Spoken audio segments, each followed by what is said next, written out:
It's a pleasure being with you this evening, and it's really a sad and a very pathetic moment for all of us.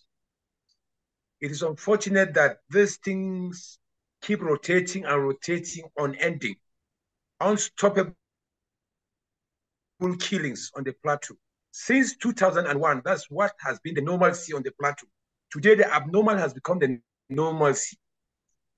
People are killed, properties destroyed, people displaced into formal and informal IDPs, people sent into exiles from their ancestral homes, and no one seems to be doing anything.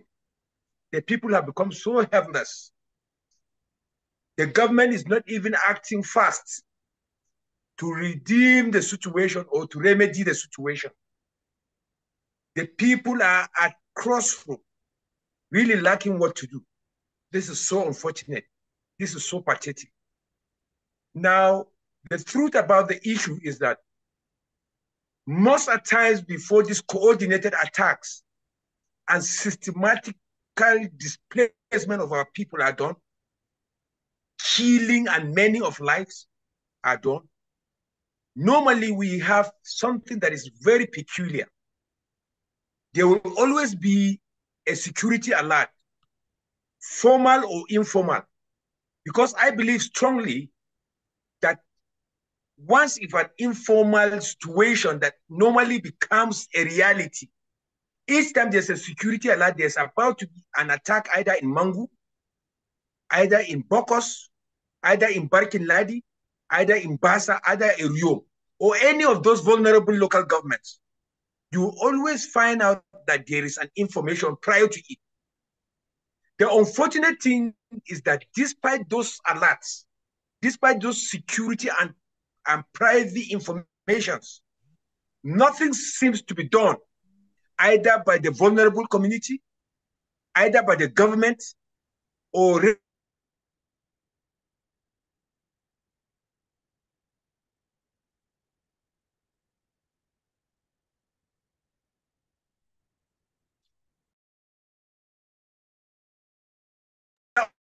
irregular apart from the other ones, which thousands of lives have been lost, which billions of properties have been destroyed, which uncountable number of people are no longer in their ancestral homes. Normally, when these people are sent out, when they are killed, men, and destroyed, their homes burned down or even pulled down completely, that to an extent that when you go to such kind of villages, you hardly can know that people ever live in such areas. Now, what happened is the terrorists in whatsoever name, disguise or pretext, using whatsoever they want to say, they occupy such areas. They occupy such areas freely, operating their lives freely, unquestionable. Our people cannot go back to their homes any longer. And I don't think that is fair. I don't think that is human. Today, our lives have become so valueless. One thing that I have noticed is, I want to say it on record clearly, that this but dastardly and evil acts are being perpetrated mostly by foreigners. People who have found their ways through our porous borders, open and unsecured borders, penetrated into the country, access instruments of identity like the NIN, access rights in this country, even much more than the indigenous people who are the original owners of this land, from Sokoto to Lagos, from Maiduguri to Port Harcourt. These people have become owners of almost everywhere in this country.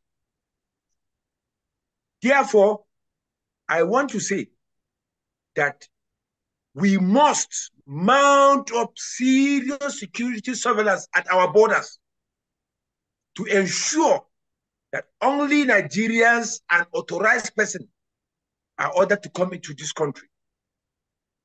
And we must begin a new way of identifying who truly are Nigerians. We really need that.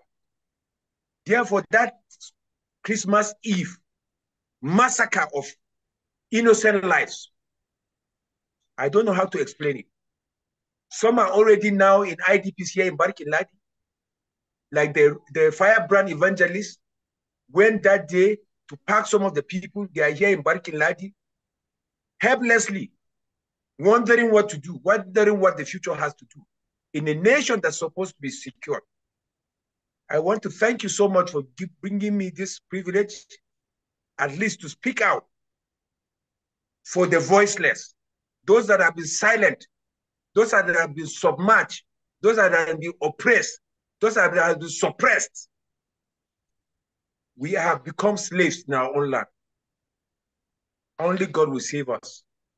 I want people to put in one or two things together, whatsoever means that not only are we to stay secure, but we must, and I still repeat, we must be able to take each and every person back to his or her ancestral home, safely, secured, and in peace. Thank you. God bless us. Yeah, okay, thank you.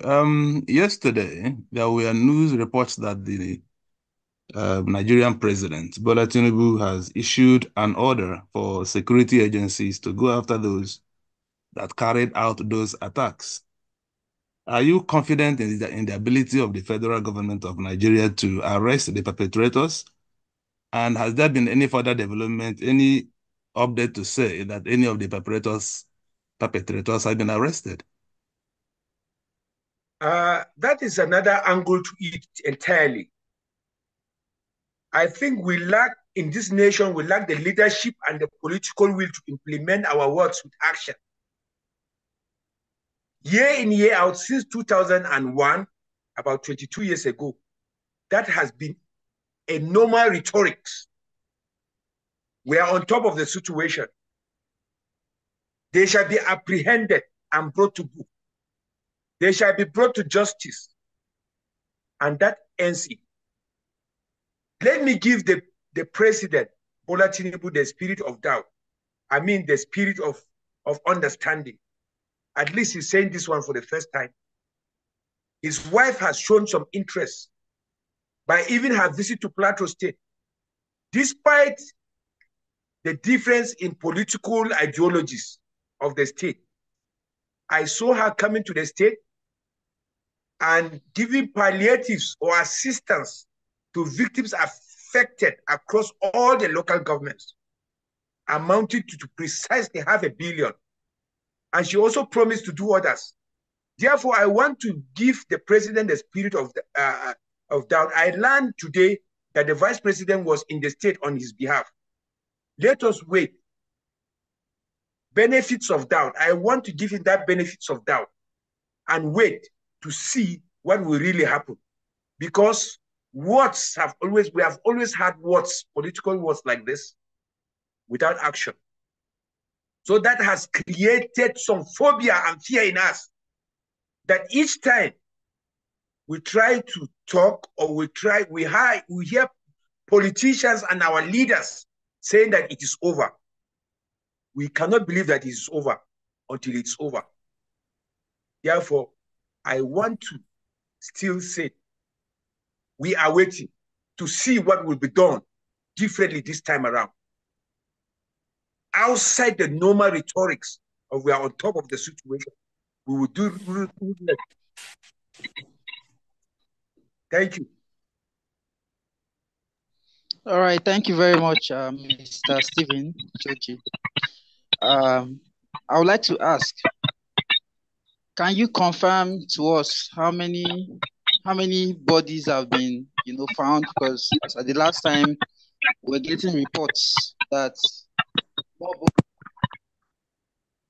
I'm seeing about 160 bodies and several stores injured. Can you confirm to us the number of bodies that have been found and the number of people that have been discovered injured?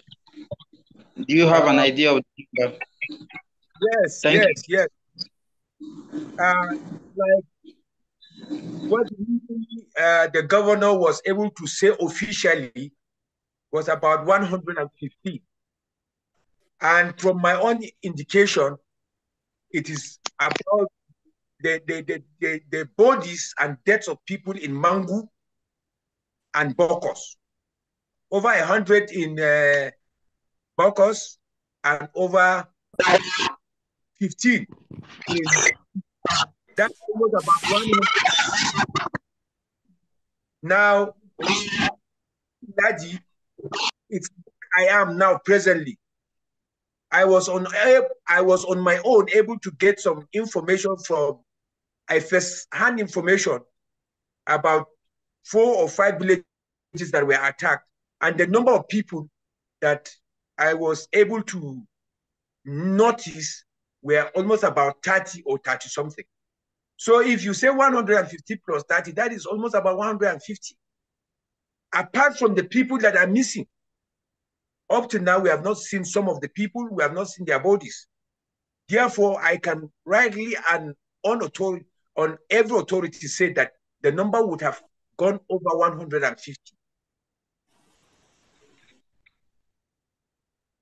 All right, thank you very much.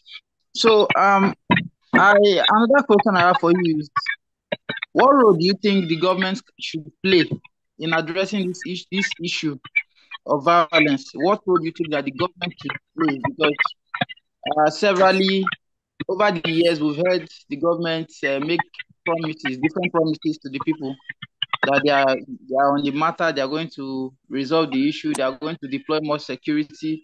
2 days ago, the president has also said something. So, but you as a leader in the community, in the affected area, you should know better. So, what do you think?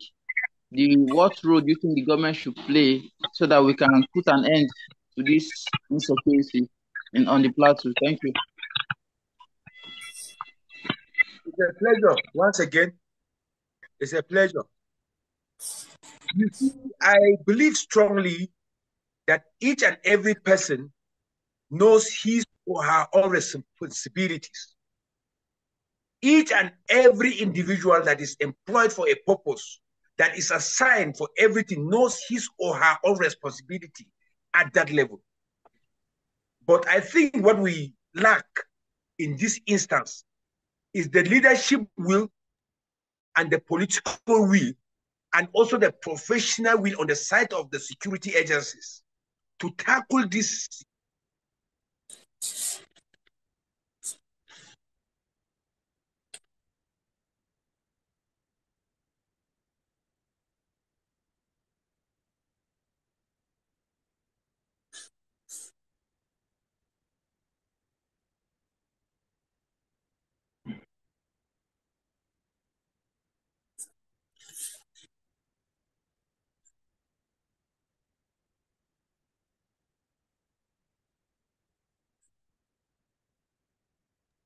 Engineer Choji, you are muted. Can you unmute yourself, please?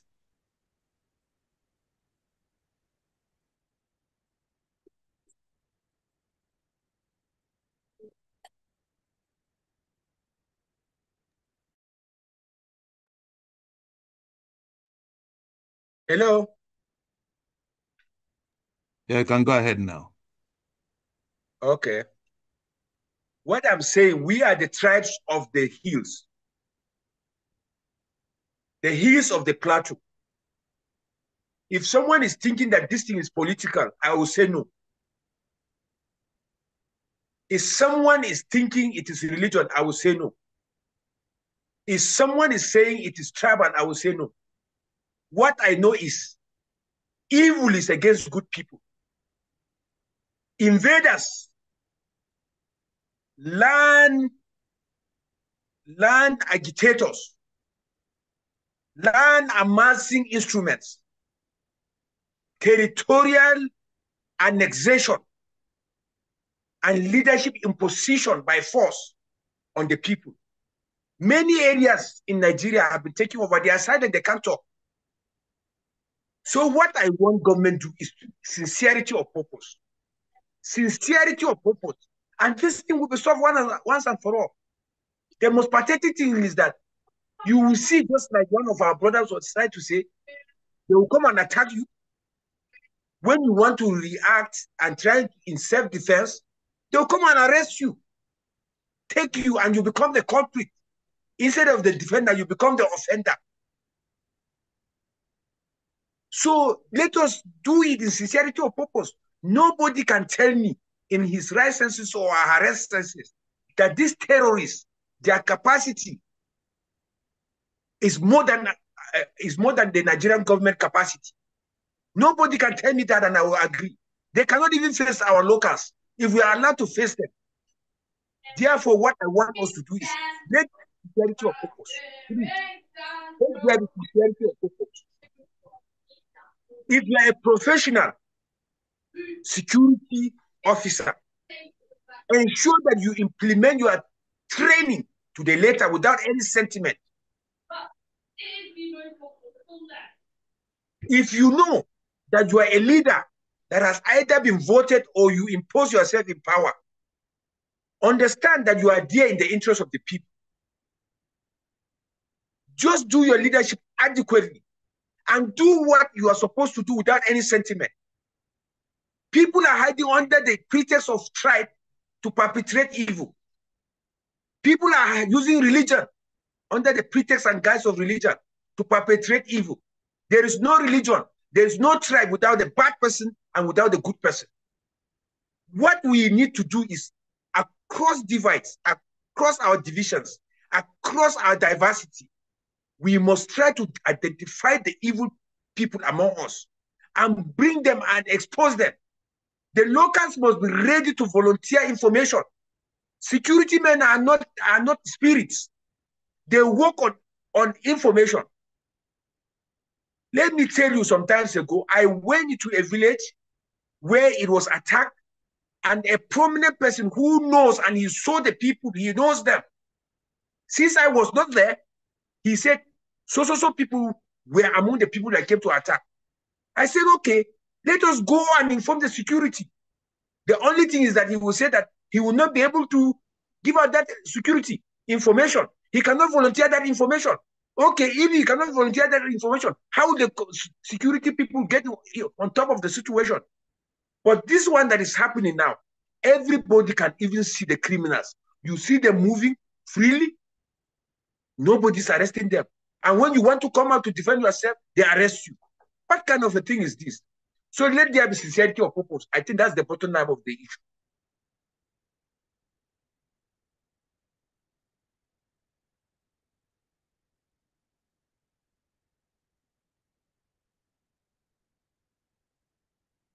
Hello?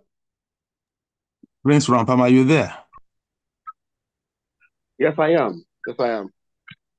Thank you very much, Ultimate, for that clarity. Just before I go on, I don't know if our second guest has arrived. Please, if you are around, Honorable Hosea Jakak, you can please show yourself or rename your device so we can identify you properly.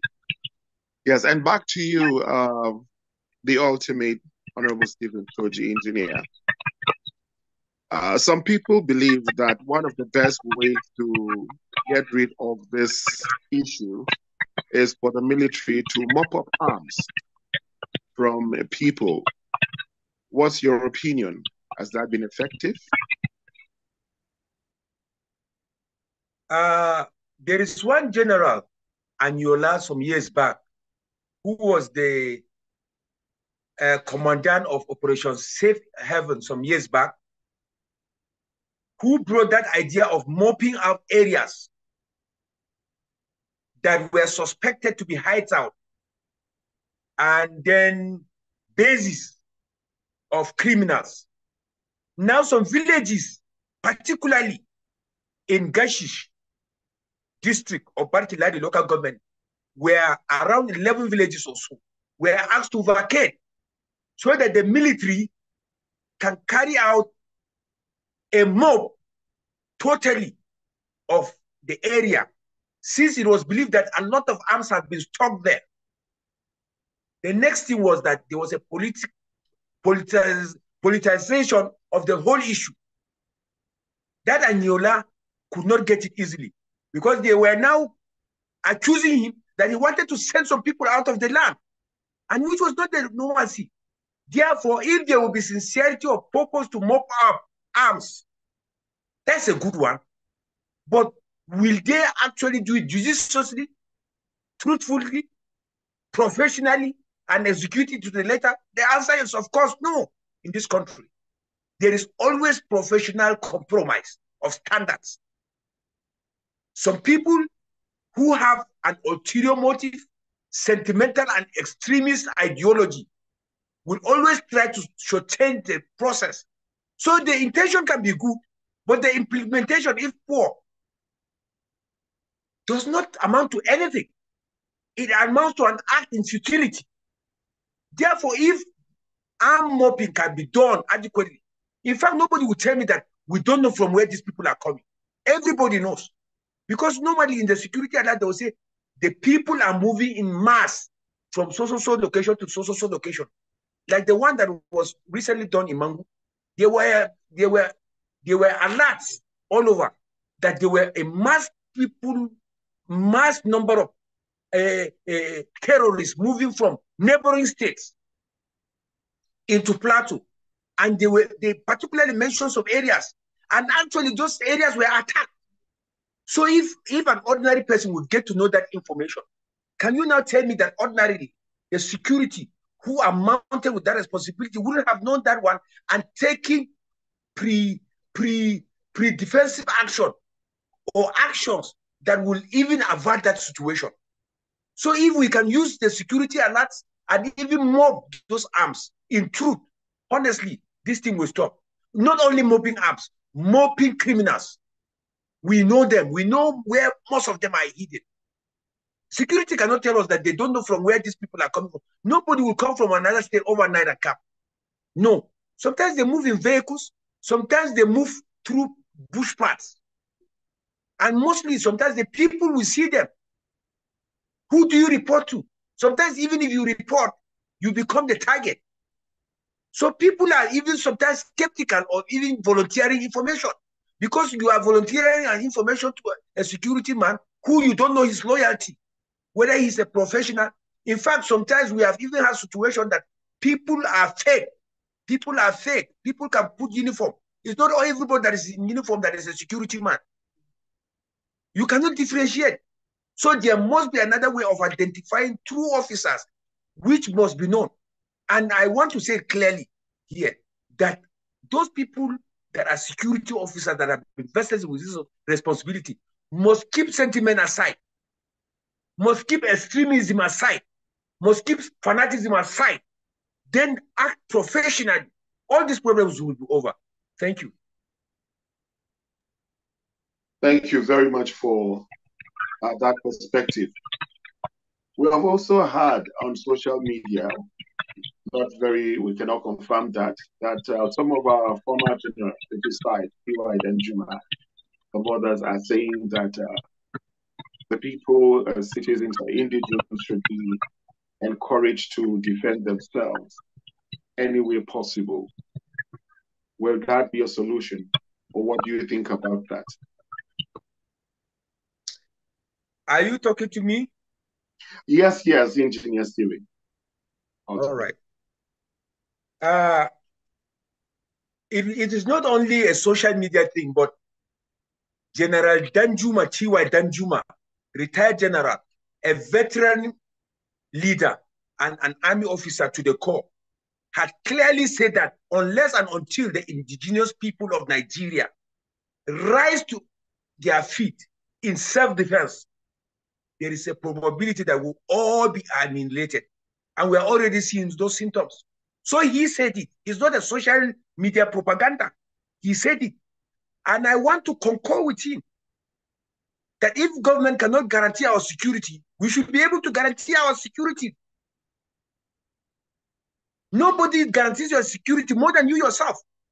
I am here in Barkin Ladi now. If there's a gunshot, I will be the first person to defend myself. not to wait on any police officer or security officer from anywhere. Before they come, I would have been gone. These people that were killed, some of them ran out, they were safe. Some of them, they ran out of them, they were killed. So who is supposed to be the best security officer to himself? It is you yourself. If I hear the sound of a gun now, I'll be the first person to respond. Therefore, the locals should be equipped. There must be a deliberate way of equipping every village, every settlement with at least something that they can be able to defend themselves.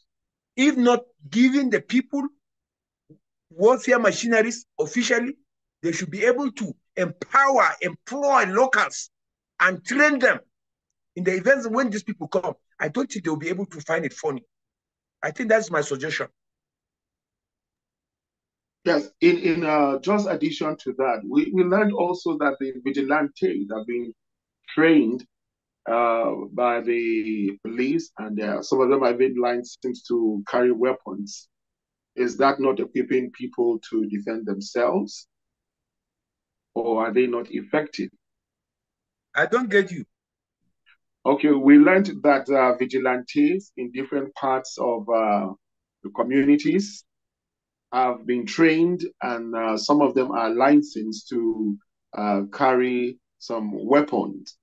Are they not in these areas that were attacked?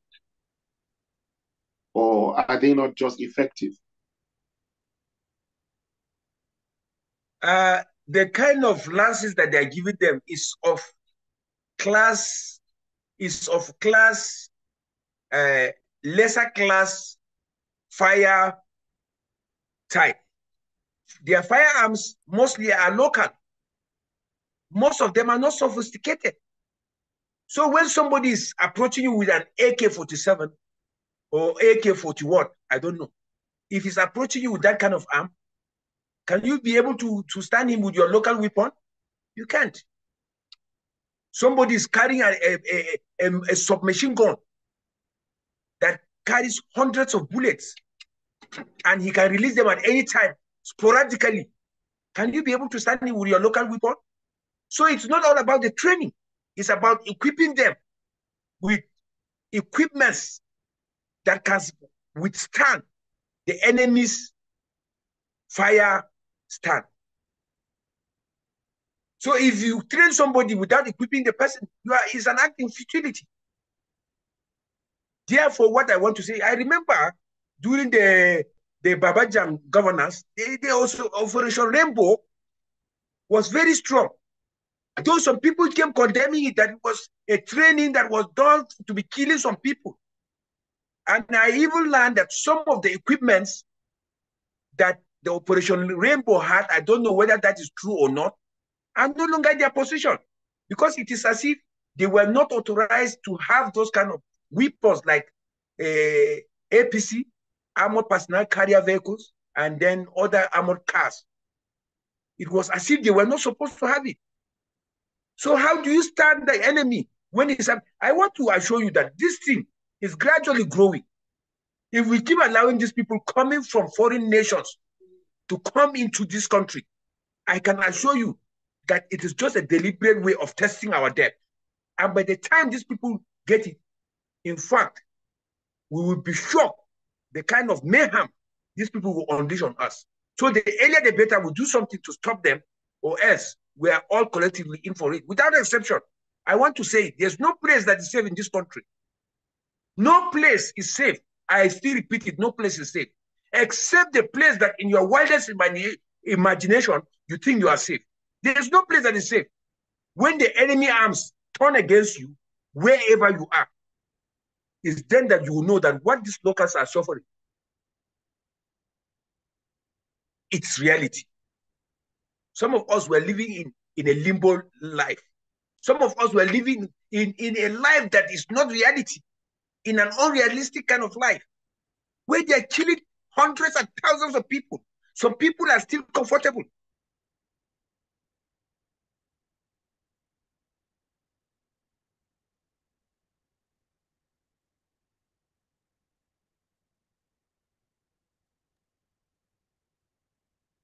Okay, thank you very much. Thank you very much, Engineer Choji Steven. I'm done with my questions from here. I don't know if any of my colleagues has an additional question to go here, or Dan Elumba. I think we have some hands that are raised up. Let's give them the opportunity before we take it further. Very well. As I can see, two hands there, you're right, Okoye and Cholomgyang. Just before that, I have seen some new people joining. I don't know if our guest, Hosea, Honorable Hosea, has joined. If you are the one with the Galaxy or Godwin Prosper, you will need to log out and log back in and authorize audio, because we are not able to, you will not be able to speak. So if you have joined as you don't have an audio icon, Galaxy 12, Godwin Prosper, and Kennel Gregold rather, please log out and log back in. As you log back in, authorize audio. So in the meantime, I would call on Okoye. Please, you have 2 minutes, make your question or contribution. Okoye.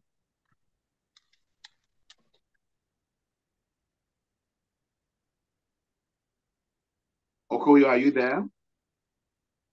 Please unmute yourself.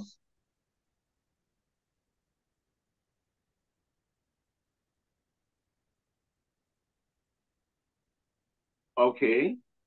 While Okoye is trying to find his way around, Cholomgyang,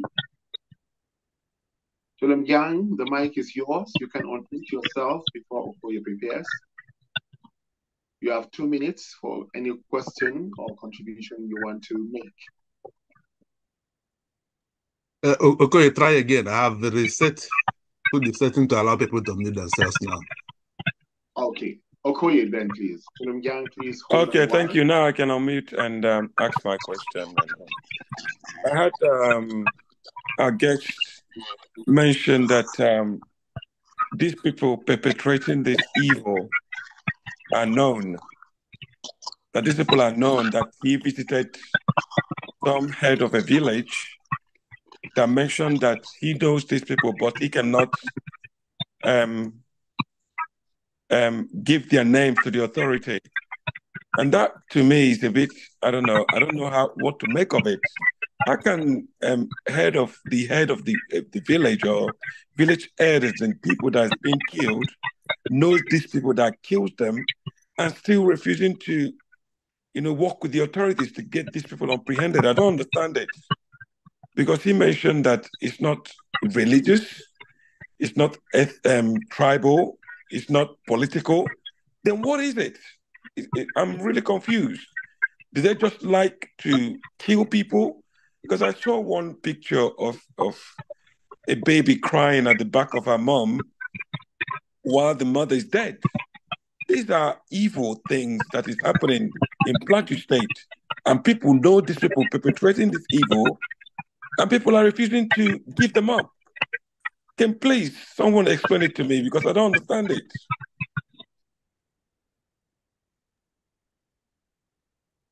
Thank you very much, Okoye. You have any response to that? Yes. Hello. Carry on, Engineer Steven. Carry on. What's your take? You see, even the discussions that we are making now, we are making it because we understand what we are saying. But how many people understand the danger in which they are in? Somebody who will see someone with a gun and he knows the person and is not ready to volunteer that information, you now force him? You can't force him. And you cannot even go to the security and say, you know the people to come and force him. Because my own is, I believe that if you really know what is happening, I cannot see a criminal who has come to my house and I know him, and I will not volunteer that information to the security. Some of us are moving. We move because we feel that we are not only protecting those people's life, we are also indirectly protecting our own lives. Because eventually, when they finish with those people, they are not going to spare anybody. So it's not everybody that understands it. It's not every person that even understands the danger of what this nation is going through. It's not everybody that understands the danger of what Plateau State is going through. It's not everybody that understands the danger of what he or she is even going through. When they see it happening somewhere, they feel that it's just happening somewhere. Tomorrow it will happen with me. It will happen with you. It will happen with every person. So if somebody doesn't have the bravery, he doesn't have the courage to explain it or to volunteer that information, you cannot force the person. Thank you very much, Engineer Steven. So it's a bit of cowardice mixed with just personal fright. All right, thank you. Chulamgyang, you have 2 minutes. Please unmute yourself. You can make a contribution or ask a question. Hello, can you hear me? Loud and clear. Thank you very much. I think the issue needs to be understood perhaps in a much wider perspective. 2 years ago, the PSG, an NGO, called us for a meeting in Jos. Okay, they so asked us to come with, hello? Sorry, what is PSG? Peace and Social Justice is an NGO. Thank you. Carry on, sir. Okay, thank you very much, sir. They asked us to come with some of the victims of these attacks, that they want to hear their own narratives, their own testimonies. We did that because I am one of the leaders of our people. One of them that came opened his wound and told them clearly, without missing words, it was a soldier that shot him. The soldier was one of those that were stationed in their village to protect them. But on the day of the attack, it was the same soldier stationed there that the Fulanis paid to come and attack them. Now, that's one example. There is a district in Barkin Ladi called FAN. That is my district. Before this time, there were military checkpoints in that district. And there was never a week that passed without an attack. And areas very close to the military checkpoints were the most seriously endangered areas. And each time the attack took place, there was no soldier on guard. There was no soldier on duty. They disappeared into thin air. But when the people protested and the checkpoints were removed, there has never been any attack in that district again. My brother, let's be very honest with ourselves. This issue of seeing something and reporting makes no sense to some of us because the people you are reporting to are the masterminds of the same problem you want to solve. Every day there is an alert preceding an attack. And this alert gets to all the sector commanders in the local government. They get to the commander of the Operation Safe Haven. Yet the attacks come predictably. If Colonel M.D. Abdul Salam, the former sector commander of Operation Safe Haven in Barkin Ladi, was able to nip these killings to the bud completely, it means it is an attitudinal issue. It means since after he left, the killings record, it means it is something that somebody is allowing deliberately. He is not an angel. He is not a ghost. He's a human being. And he was able to stand and put an end to it. So that means any other person can still do it. And if it is not done, it means somebody is perpetuating it, is benefiting from it. The issue of reporting to, if I as a civilian can have access to his intelligence report, I'll be the most stupid person, with due respect, to believe that the soldier, the man in uniform, does not have access to that same report, which emanates from them. They have the same information, even more. But what we have is a situation of complicity. We have lost absolute confidence in the security agencies. If the same security people have been parading local indigenous for manufacturing them guns, who gave them that information? And yet Mahanga is here. They know that that's the headquarters of the terrorists. They see the terrorists come in motorcycles, wearing black every day. They're going for an attack. They pass through checkpoints. Nobody harasses them. And I'm now asked to go and give them information. What information? When they already know the place. Everything that's happening in Plateau State is open. The security people know it. With due respect, it is just an issue of the collapse of morality and professionalism. If I am a commander of the Operation Safe Haven, I don't need anybody to ask me to go after the attackers. Why am I supposed to go? Is that not my mandate? You don't employ a teacher announcing that every child must pass. That is his mandate. A soldier on Operation Safe Haven, peacekeeping in Jos, knows that he's here to ensure peace. If the indigenous are the ones that are harassing the Fulanis, go after them for God's sake. But if the reverse is the case, do the same thing. But what we have seen is a situation whereby somebody begins to go on a selective amnesia. When it pleases him, he's on the even when you call, okay, they are coming. They will not come until after the attacks are gone. Then when the local chaps are responding, it is them that the security men will come and arrest. For God's sake, let's stop all these things. If the government wants to solve this problem, it won't take more than a month to clear this terrorists. But we have not seen that. And nobody, yesterday, I was watching a program. One of a military man was saying that it's a collapse of community, it's a failure of government, it's a failure of blah, blah, blah, blah, blah. For God's sake, when the community tries to arm itself, soldiers come and parade them that they have already been arrested with arms. But Fulanis will carry AK-47. Nobody will arrest them. Where are we heading to?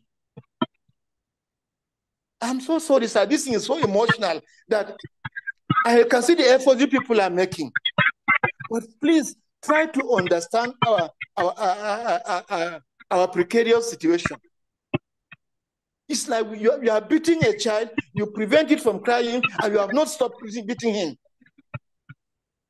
If the soldiers will not be fair to everybody, like my brother, Engineer Steven, has said, let them withdraw the soldiers and let us face these people. If they kill us, let them take the land.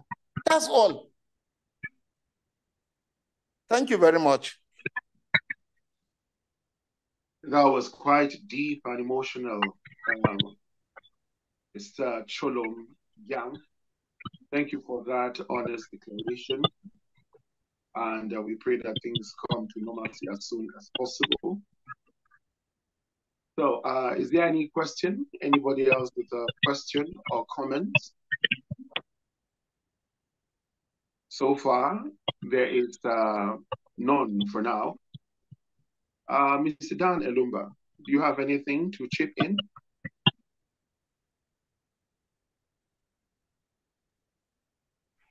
I was thinking Chigozie has further question in it. Okay. Chigozie, are you there? Do you have any question? Yes. Thank you, Mr. Choji. I would like to ask, how can individuals and organizations outside of the state support the affected communities? How can we find our voice in support of what's going on? Again, please. Come again. I said, how can individuals and organizations outside Plateau State support the affected communities? What can we do to support? The truth is, evil has been unleashed on the people, and many survivors are out of their homes now. I think what we need to do as a first aid is to see how we can intervene for those that are alive. maybe in form of food, clothing, and maybe shelter. I was watching with my son, I was watching what you see in this country. You just see where some people, some IDPs, they call IDPs, I think, was it in Benue or so? They just made some ladders like this, some polythene bags. They are just covering them.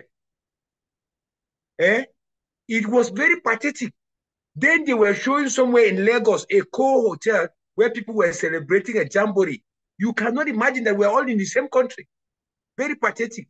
So what I want us to do for the moment is to see how we can be able to touch, where we can be able to get a habitable place for them. Because like now in Barkin Ladi, at the RCC headquarters, where the firebrand evangelist Techomo is, he has carried a lot of people. He cannot continue to keep them for more than 1 week.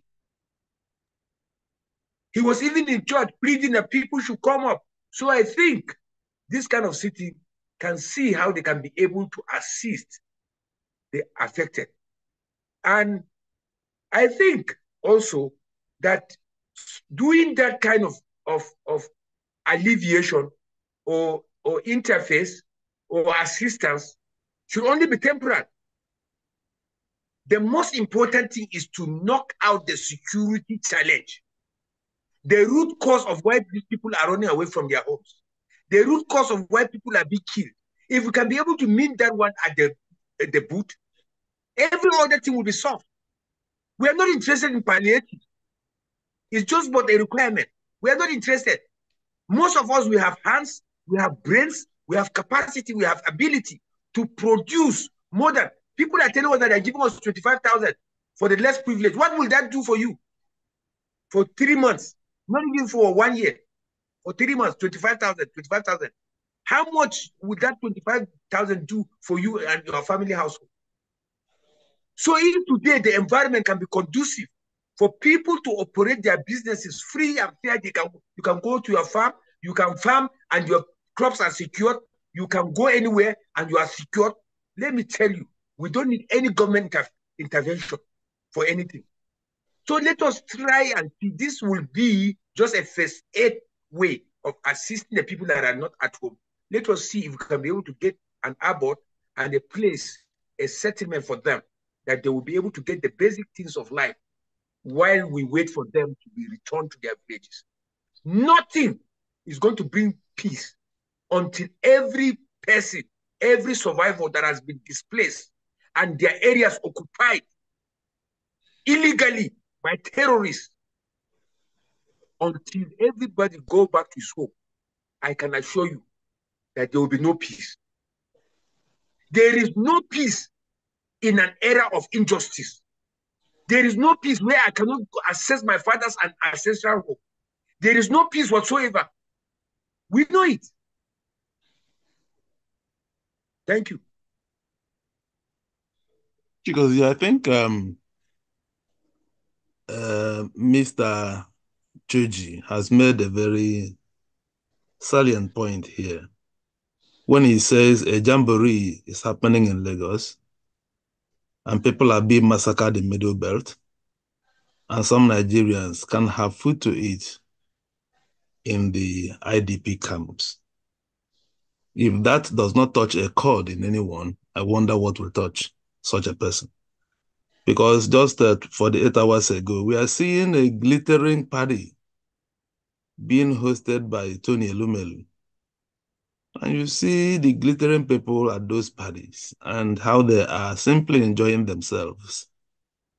At the same time, in another part of the country, 107 people are being killed. I refused to watch that video, but I managed, because of this interview, I went to watch that video today. A mother cradling a child. 2 or 3 mothers, actually, not just one person. You see children crying because their mother has been killed while carrying the children, those two crying children, in their arms. And that is in the same Nigeria, where some other people are having great fun. I don't know. Mr. Ejiro, you are raising up your hand. Yes, thank you everyone for this platform or opportunity. My condolence. I'm sorry, Cholom Yang raised his hand before you. So, Mr. Yang, I'm so sorry. Please allow Ejiro to finish and then you come in. So sorry for this. Oh, sorry about that. Go ahead. So Ejiro, yes, I've been worried, like when will this type of forum take place to tackle such situation that always occurs in the north central of Nigeria. I'm not from that region. I'm from the Niger Delta region, the south, which shares boundary with the north central of Nigeria. And I've listened to every one of you. I hear the passion in the voices of everyone. It is time that we do regional activities, security-wise, because where is next, like Engineer Steven said earlier, where do you think will be next? There's no place safe in Nigeria. I do not live in Nigeria. People cannot even walk freely in Nigeria anymore. Let us not deceive ourselves. It's already everywhere. So what is the way forward? I think it is time we have this regional summits between the south, the north central, since we share the same boundaries, because if the north central is not safe, there's no way the south can be safe, because that would be the next place these things will continue to happen, or terrorists will take over. There's no way people should leave their homes because of terrorists. When we have security outfits in Nigeria, we have the police, we have military celebrating, like you said, in Lagos, there's jamboree going on in Lagos. The Southwest is safe. Why can't our own brothers in the North Central be safe and enjoy? So it is time we take a holistic approach on this thing. The talk is enough. Let us pass talk now. We see dead bodies. I wasn't even able to watch that video because I know how it will make me feel.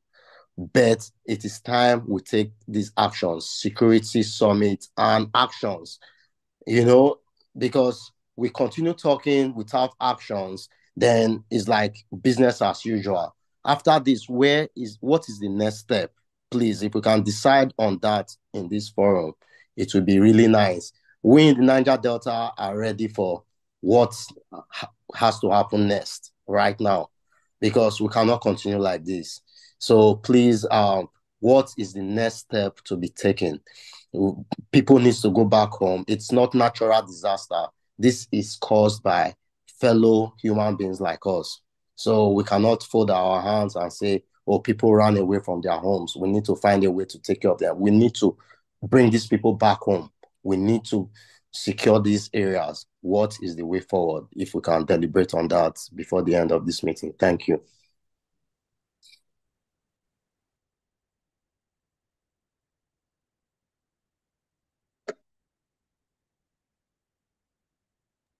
Yeah, all right, Mr. Cholom. Yes, sir. Yes, I appreciate. I'm in total support of what the last speaker just said, and that is in response to the earlier questions you had asked, Stephen. What are we expecting kind of help from you people in the interim? And I think he has adequately addressed the issue of the post-trauma necessities or demands of the victims. But I want to believe that the Bible says faith comes by hearing.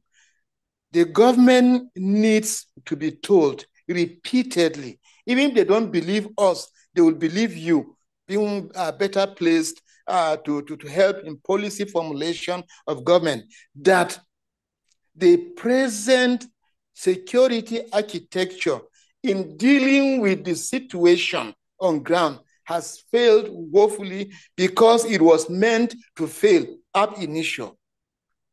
You see, Buhari deliberately coached out this phrase of farmer-herder clash. And The intention was to lower down the negative or the bloody effect of what was happening. He knew, his government knew, his handlers knew that what was happening was not a farmer-herder clash. It wasn't a clash. It was and still remains pure terrorism. And because the perpetrators were his own, he would not want to be seen as working against them. So he devised that phrase to divert attention. But truly speaking, if we want to address this issue fundamentally, the truth of the matter is that the military, as it is presently constituted, is not fighting any terrorism. I have no empirical evidence to buttress this fact, but from what one can deduce, it has become like a milking field. You just come in to make money and go. Every soldier that comes some percentages, if he doesn't make money, he doesn't want to make money. Because we saw what happened with some of the commanders of the Operation Save, how they immediately became cow rearers, immediately they landed. The office became like a place of rearing cows. Where did they get the cows from? And we saw the compromises they entered into. So unless the government decides today that this thing is enough and give the soldiers a marching order, it will continue like that. And let me tell you one thing, sir. I go into a new place. I kill the people. I stay there. And the next move, I'm told that, okay, live in peace. For God's sake, is that justice? No. The typical example was in 2018 in Gashis, in Barkin Ladi, for 3 days, from Friday, Saturday, Sunday. People were being killed. Not a single soldier was around. Not one member of the Operation Save. For these 3 days, none of them was on ground.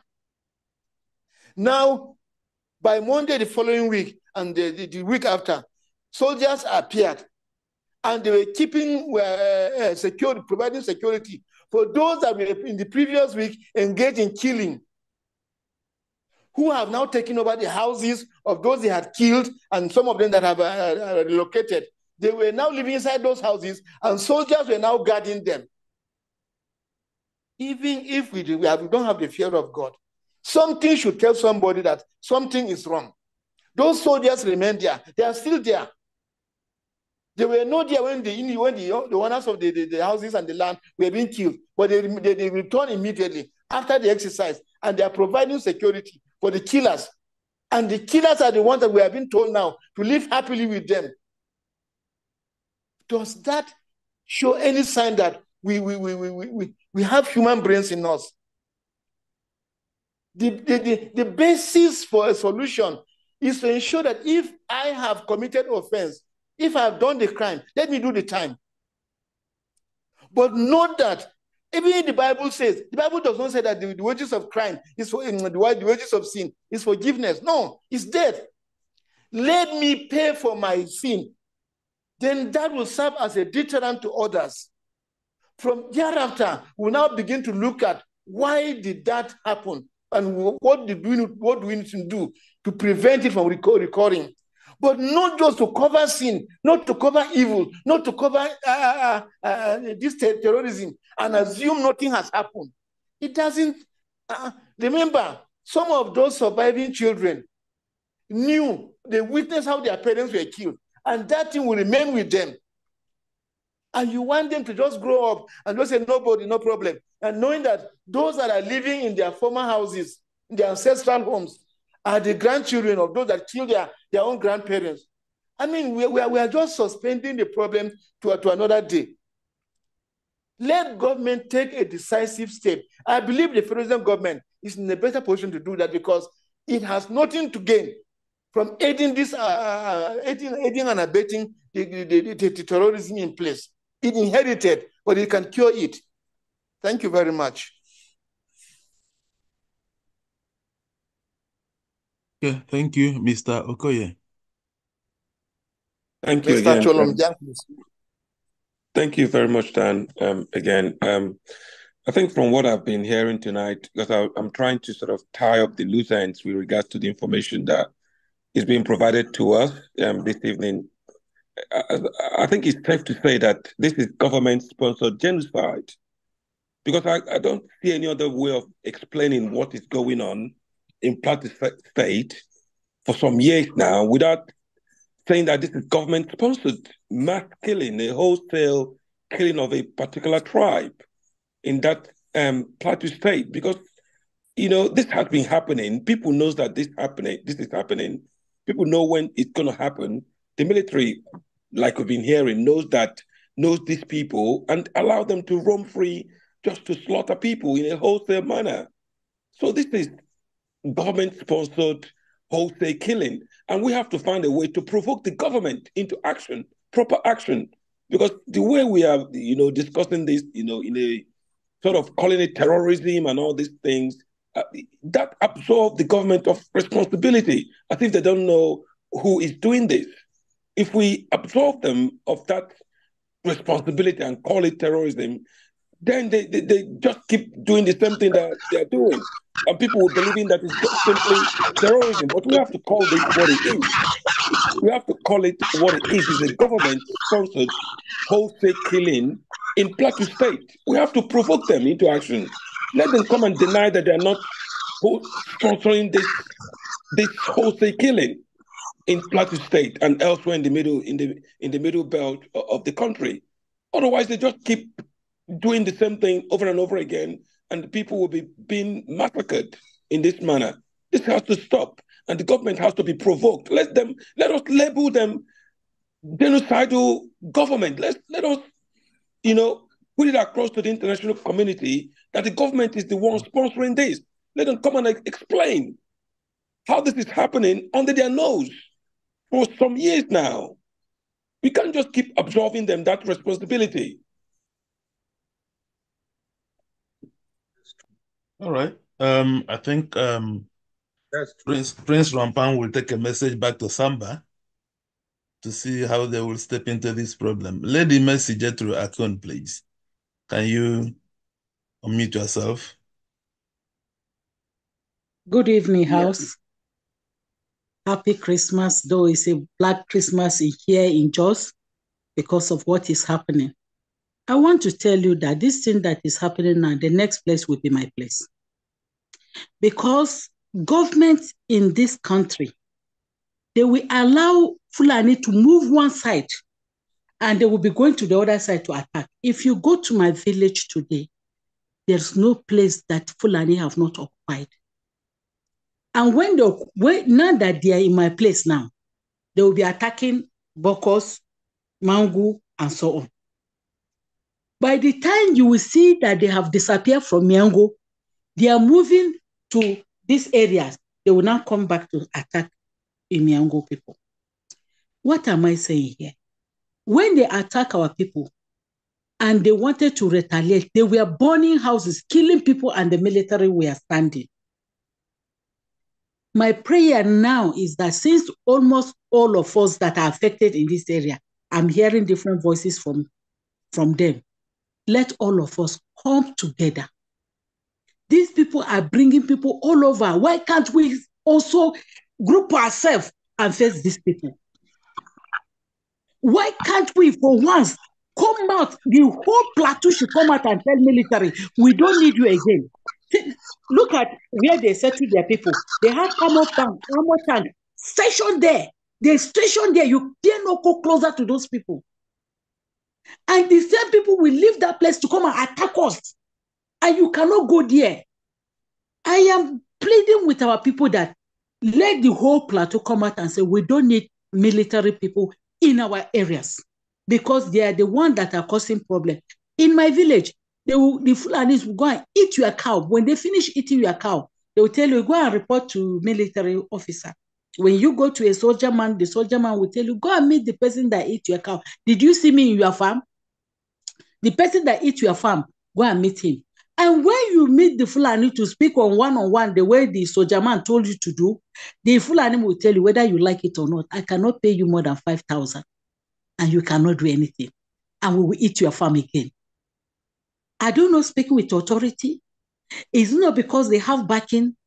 If they have backing and we do not have backing, if the government of the federation or the government of the state is not ready to back us, are we supposed to sit down and continue watching? I have put certain plans in place that we should get people, but when you talk here, they are not ready here. They'll say, no, these people should be doing their own. If we are doing a lot, they will finish all of us. But when we form a force, a formidable force, I'm telling you, we'll go somewhere, we can face these people. Even me as a woman, I can join. We can face them. We are suffering here. We are being killed every day.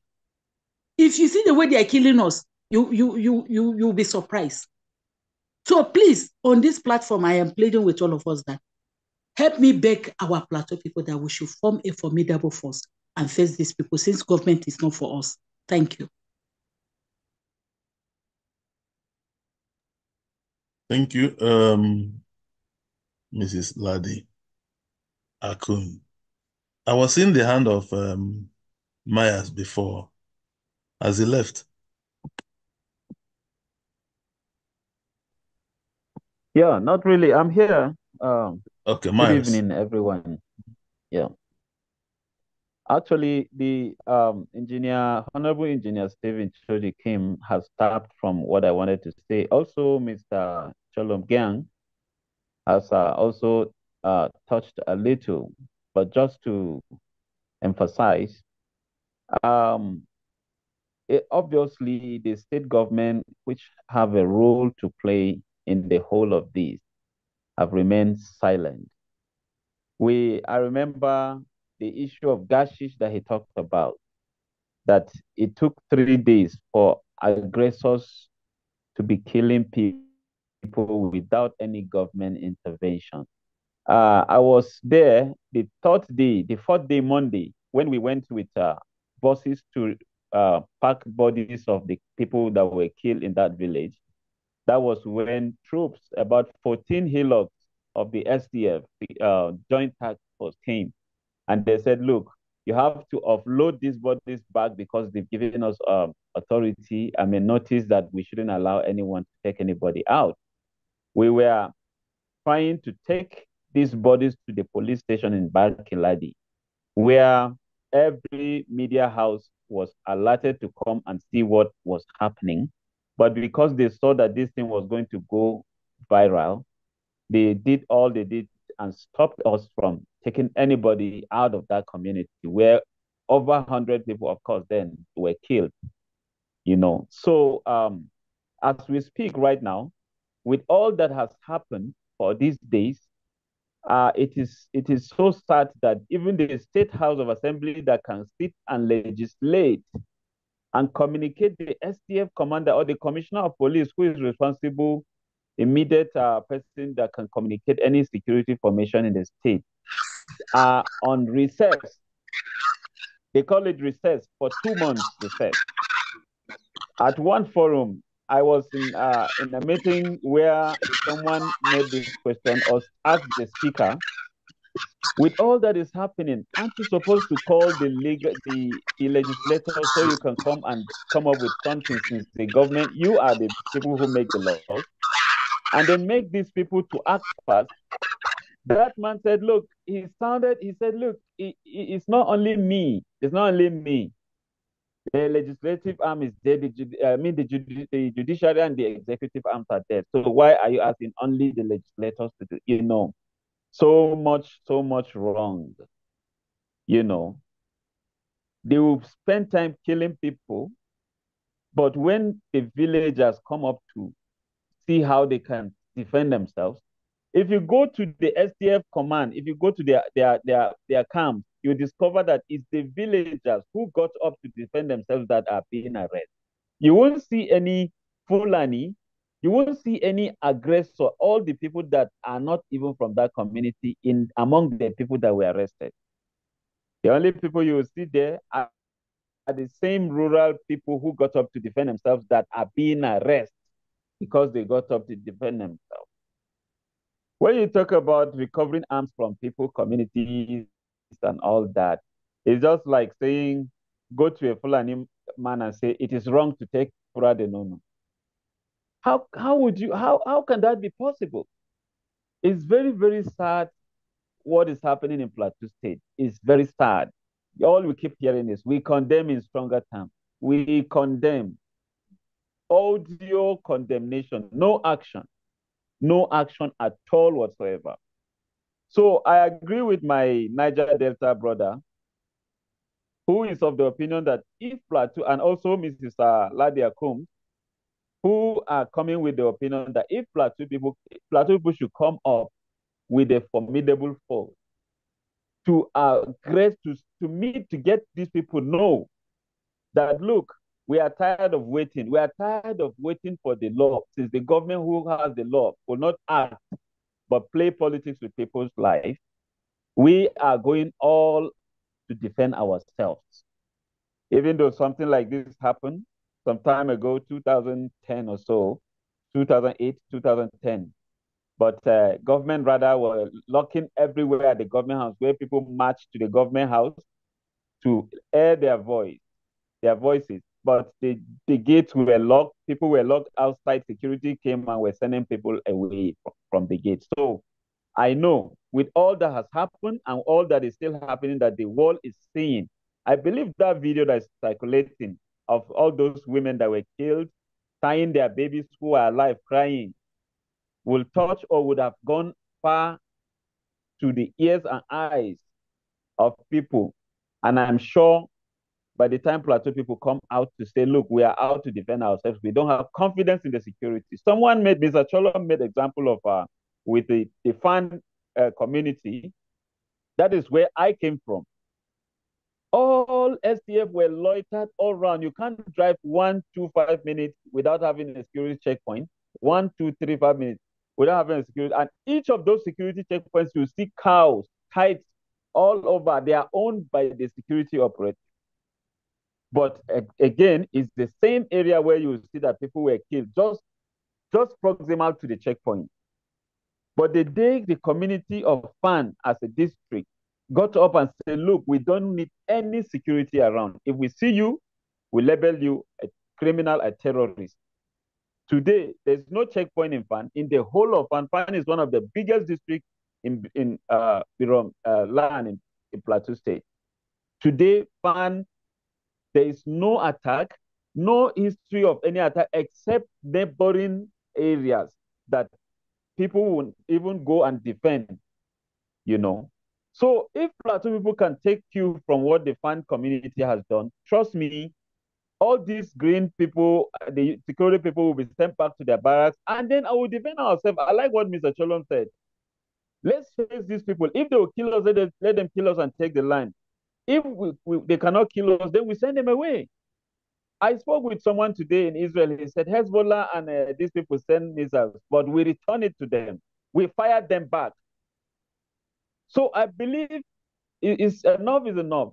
We can lend our voice either on this platform or at any forum that Plateau people are tired of this security who are being used by these aggressors to kill the people and take over. This is pure case of land grabbing, ancestral cleansing, and all that.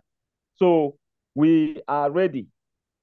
This platform can help us to circulate or take this to any quarter they can to ensure that it gets to the government in Plateau State and it gets to even the security architecture in Plateau State. Thank you.